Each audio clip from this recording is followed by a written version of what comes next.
जी अल्हम्दुलिल्लाह, मैं मेरे क़ायद बैरिस्टर असद साहब का तहे दिल से शुक्रिया अदा करता हूँ कि उन्होंने एक बार फिर से मुझ पर यकीन जताया और उन्होंने आज ये ऐलान किया है कि औरंगाबाद ईस्ट से मैं विधानसभा का इलेक्शन लड़ूंगा।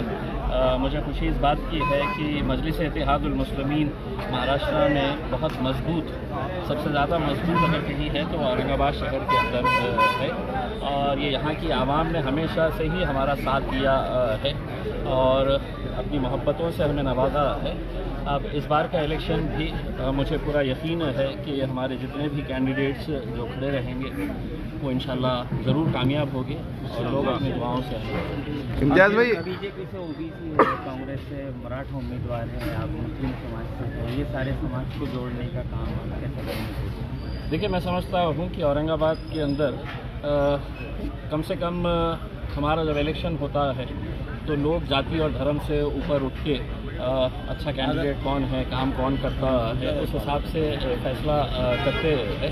तो इलेक्शन है, कोई हारेगा कोई जीतेगा, यकीनन सब अपने अपने पॉलिटिकल पार्टी से खड़े हुए हैं, हम भी खड़े हैं इंशाल्लाह। क्या आपके जिगरी दोस्तों को आप मैसेज देंगे जो आपके उम्मीदवारी जाहिर होने का इंतजार कर रहे थे?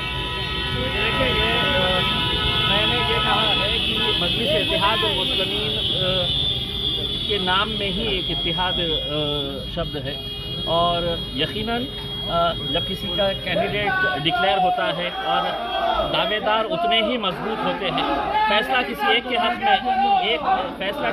हक़ में होता है, लेकिन यकीनन जितने भी लोग हैं वो पूरे ताकत के साथ मजलिस के साथ रहेंगे, जुड़ेंगे और पूरी ताकत के साथ काम करेंगे। टिकट के लिए दूसरी पार्टी में जाने वाले लोगों से देखिए, हर आदमी को ये इख्तियार है कि कौन कहाँ जाना चाहता है, लेकिन मजलिस इत्तेहादुल मुस्लिमीन के अंदर मैं नहीं समझता हूँ कि ऐसा कुछ होने वाला है। ठीक है, मतलब ये पार्टी उसी वक्त आगे बढ़ सकती है, हमारी क़यादत उसी वक्त खड़े हो सकती है जब हम आमिर साहब को, हम हमारे क़ायद के फ़ैसलों के ऊपर हम सब ने लब्बैक कहना सीखे। उनका जो भी फ़ैसला है, अगर हम अपने क़ायद को ही नहीं मानेंगे तो ये पार्टी कभी बढ़ नहीं सकती है, हमारी क़यादत कभी खड़े नहीं हो सकती है। इसमें साहब ने फ़ैसला किया है, अल्हम्दुलिल्लाह मुझे यकीन है कि पूरी आवाम इसके ऊपर लब्बैक कह के आगे काम करेगी। मुस्लिम मराठा का देखिए, सिर्फ मुस्लिम मराठा ही नहीं और भी दूसरे जितने भी लोग हैं जिन्होंने मेरा काम देखा है विधानसभा के अंदर, जिन्होंने लोकसभा के अंदर मेरा काम देखा है, तो यकीनन वो लोग इस बात को सोचते हुए जो गलती लोकसभा के अंदर हुई थी उनसे, तो वो गलती नहीं दोहराएंगे और इस बार दोबारा मुझे विधानसभा के अंदर भेजेंगे। औरंगाबाद की आवाम के लिए कुछ खास मैसेज देना चाहेंगे आप? देखिए, मैं आवाम को सिर्फ इतना कहना चाहूँगा कि हर आदमी को इख्तियार है कि वो अलग अलग पार्टी में रह सकता है। सियासत के अंदर ये ज़रूरी नहीं है कि हर कोई आपका चाहने वाला रहेगा, आपको मानने वाला रहेगा, आपको फॉलो करने वाला रहेगा। आपके मुखालिफिन भी रहेंगे, आपसे मुख्तलिफ राय रखने वाले भी रहेंगे, आपकी कोई अलग आइडियोलॉजी, आपकी अलग सोच के हिसाब से वो हमारी मुखालिफत भी कर सकते हैं, लेकिन इस स्तर के ऊपर मुखालिफत ना करें कि कल जब हमारा आंखों से आंखें मिलेगी, जब आमने सामने आएंगे तो शर्मिंदगी महसूस ना हो।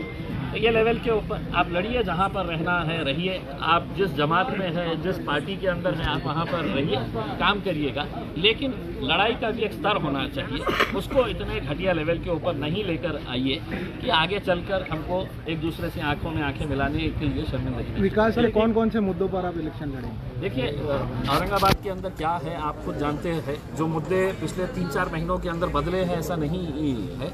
औरंगाबाद के अंदर क्या क्या करना है ये तमाम आवाम को हमने लोकसभा के इलेक्शन के दौरान हमने बताए थे।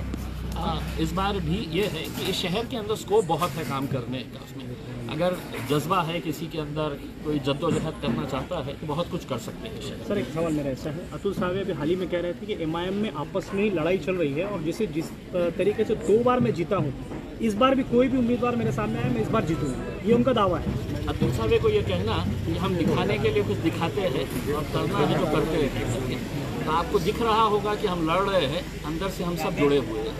अच्छा, इसमें कांग्रेस की तरफ से आज एक उम्मीदवार मैदान में उतर चुके हैं और देखा जा रहा है कांग्रेस के अंदर भी कई नाराज़गी हो रही है। कई कांग्रेस के नेताओं का ये मानना है कि हम MIM की तरफ अपना रुख कर लेंगे अगर हमको हमारे पार्टी में से किसी को टिकट नहीं दिया गया। ऐसे कुछ चेहरों के नाम आपके सामने आएंगे जो कह रहे हैं कि भाई हम आपका सपोर्ट कर देंगे, क्योंकि हमारे पार्टी में से किसी को टिकट नहीं मिला है, जो नवे आए उनको टिकट दिया गया है। देखिए, ये उनकी पार्टी का इख्तियार है। दूसरी पार्टी किसको टिकट देती है, मैं इसके अंदर बहुत ज़्यादा नहीं बोल सकता।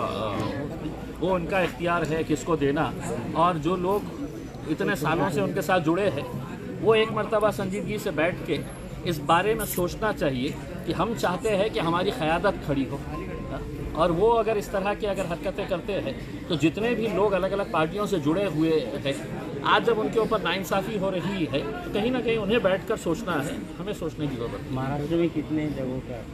देखिए साहब, अभी तक तो मेरे हिसाब से 6 सीट्स सिर्फ डिक्लेयर हुए हैं। पहले 5 जो डिक्लेयर हुए थे उसमें मेरा भी नाम था, और कल हमारे नासिर सिद्दीकी साहब का नाम डिक्लेयर हुआ है। अभी बाकी के जितने भी उम्मीदवार हैं, हम समझते हैं कि 29 तारीख के दिन जो आखिरी दिन है, उस दिन है तो असद साहब डिक्लेयर करेंगे। ठीक है, थैंक यू।